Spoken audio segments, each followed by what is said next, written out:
ओम जय श्री कृष्ण। गीता ओलंपिक 25-26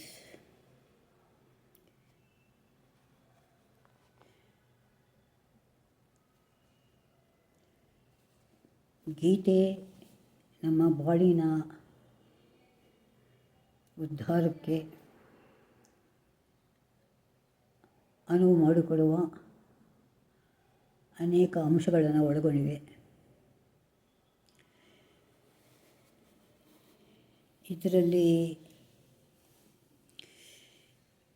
ನಮ್ಮ ಜೀವನ ಹೇಗೆ ಸಾಗಬೇಕು, ಇದಕ್ಕೆ ಪ್ರತಿ ಶ್ಲೋಕದಲ್ಲಿಯೂ ದಾರಿದೀಪ ಬಂತು.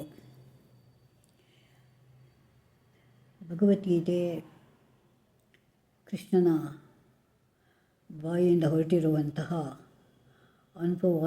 ಅನುಪಮವಾದ ಮಾತುಗಳು.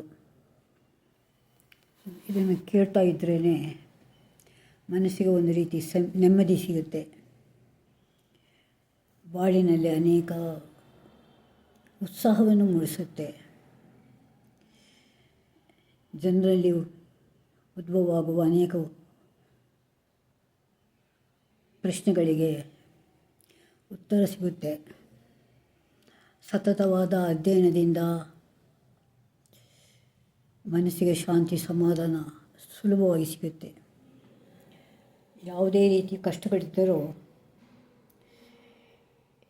ಶ್ರೀಕೃಷ್ಣನ ಸನ್ನಿಧಿಗೆ ನಮ್ಮನ್ನು ನಾವು ಅರ್ಪಿಸಿಕೊಂಡರೆ ಅದರಿಂದ ಸಿಗುವ ಸುಖವೇ ಅನುಪಮವಾದದ್ದು. ಗೀತಾ ಅಭಿಯಾನದ ಈ ಒಂದು ಮೂಲಕ ಪ್ರಪಂಚದ ಎಲ್ಲ ಕಡೆ ಇದರ ಪ್ರಸಾರವಾಗುತ್ತೆ. ಇದನ್ನು ಕೇಳಿದವರು ಎಲ್ಲರಿಗೂ ಮನಸ್ಸಿನಲ್ಲಿ ಮತ್ತು ದೈನಂದಿನ ಜೀವನದಲ್ಲಿ ಸಹ ಅನೇಕ ರೀತಿಯ ಅವಿಸ್ಮರಣೀಯವಾದ ಘಟನೆಗಳು ಸಹ ನಡೆಯುತ್ತವೆ. ನಾವು ಅಂದುಕೊಂಡಿದ್ದನ್ನು ಬಹಳ ಸುಲಭವಾಗಿ ನೆರವೇರುವಂತಹ ಒಂದು ಘಟನೆಗಳು ನಡೆದಿವೆ. ನನ್ನದೇ ಒಂದು ಉದಾಹರಣೆ ಹೇಳೋದಾದರೆ, ನಾನು ಇದನ್ನು ಆರಂಭ ಮಾಡಿದಾಗ ಅಯ್ಯೋ ಯಾರಾದರೂ ನನಗೆ ಇದನ್ನು ಗೈಡ್ ಮಾಡೋಕ್ಕೆ ಸಿಕ್ಕಿದ್ರೆ ಸಾಕಪ್ಪ ಅಂತ ಅಂದ್ಕೊಂಡಾಗ ಈ ಪೋರ್ಟಲ್ ಓಪನ್ ಆಯಿತು. ನನಗೆ ಗೊತ್ತೇ ಇರಲಿಲ್ಲ. ಇದು ನೋಡಿ, ಇದು ಆಕಸ್ಮಿಕವಾಗಿ ನಡೆದಂಥ ಒಂದು ಘಟನೆ. ಹೀಗೆ ನಮ್ಮ ಮನಸ್ಸಿನಲ್ಲಿ ಯಾವುದೇ ಮೂಡಿದ್ರೂ ಕೃಷ್ಣನಿಗೆ ನಾವು ಸಮರ್ಪಣೆ ಮಾಡಿಕೊಂಡಾಗ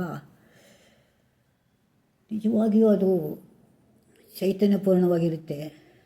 ಹಾಗೆಯೇ ನಮ್ಮ ಎಲ್ಲ ಕ್ಲೇಶಗಳನ್ನು ನಿರ್ಮೂಲನೆ ಮಾಡುತ್ತೆ. ಹೀಗಾಗಿ ಈ ಒಂದು ಅಭಿಯಾನ ಪ್ರತಿಯೊಬ್ಬರೂ ಉಪಯೋಗಿಸ್ಕೊಂಡು ತಮ್ಮ ಜೀವನವನ್ನು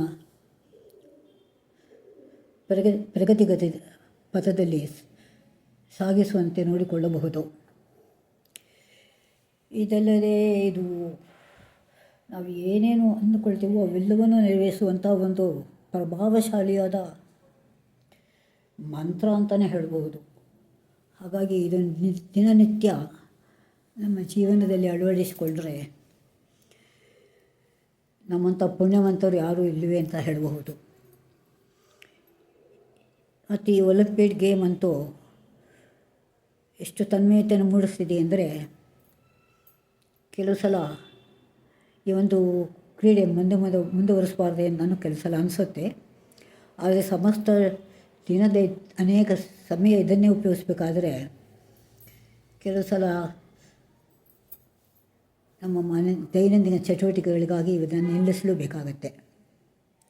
ಆದರೂ ಒಂದು ರೀತಿಯ ಮನಸ್ಸಿಗೆ ನೆಮ್ಮದಿ, ಸಮಾಧಾನ, ಸುಖ, ಶಾಂತಿ ಎಲ್ಲವನ್ನು ನೀಡುವಂಥದ್ದು. ಹಾಗಾಗಿ ನಾನು ಎಲ್ಲರಿಗೂ ಕೇಳ್ಕೊಳ್ಳೋದೇನೆಂದರೆ, ಪ್ರತಿಯೊಬ್ಬರೂ ಈ ಒಂದು ಗೀತಾ ಅಭಿಯಾನಕ್ಕೆ ಸೇರಿ ಅದರ ಸದುಪಯೋಗವನ್ನು ಮಾಡಿಕೊಳ್ಳಿ ಅಂತ ಹೇಳ್ತಾ ಇದ್ದೀನಿ. ಜೈ ಶ್ರೀ ಕೃಷ್ಣ. ಓಂ ಶಾಂತಿ ಶಾಂತಿ ಶಾಂತಿ.